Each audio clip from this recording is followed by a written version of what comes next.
मनुष्य अपनी सोचने की क्षमता के कारण ही सभी प्राणियों में अलग है।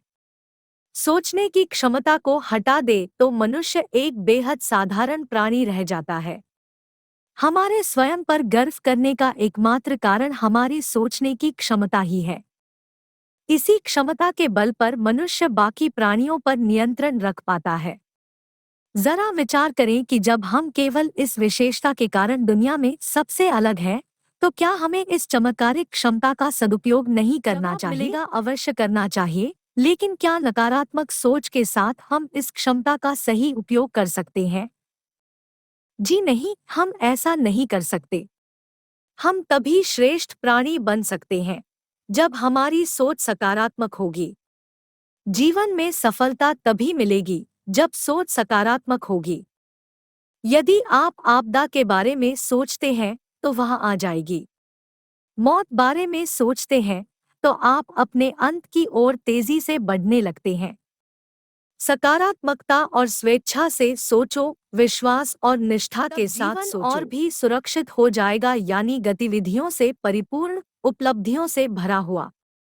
एक स्थान पर समुद्र में बहुत ही तेज तूफान आया। तूफान के गुजर जाने के एक दिन बाद लोगों ने देखा कि असंख्य सी स्टार, एक समुद्री जीव, किनारे पर आ पड़े थे। तेज सूरज निकला हुआ था और उसकी गर्मी से पानी के बाहर किनारे पर पड़े समुद्री जीवों का शरीर सूखने लगा था। मृत्यु उनके करीब आ रही थी। तभी समुद्र के किनारे टहल रहे एक लड़के ने सी स्टारों को उठाकर समुद्र में फेंकना शुरू कर दिया ताकि वे मृत्यु के मुंह में जाने से बच जाएं। उस लड़के को ऐसा करते हुए देख रहा था। वह उसके नजदीक आया और बोला, यह तुम क्या कर रहे हो? चारों तरफ देखो, लाखों सी स्टार पड़े हुए हैं।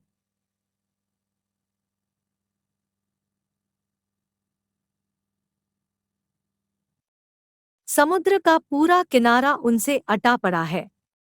तुम्हारे इस प्रयास से कुछ भी नहीं बदलेगा। लड़के ने अपने सामने वाला सी स्टार उठाया, एक क्षण सोचा और उसे पानी में फेंककर बोला, आप गलत कह रहे हैं। मेरा प्रयास बहुत कुछ बदलेगा। भले ही बहुतों के लिए कुछ न बदले, पर इस सी स्टार के लिए बहुत कुछ बदलेगा। सोच ही मनुष्य को बाकी प्राणियों से अलग करती है और सोच ही जीवन में बदलाव लाती है।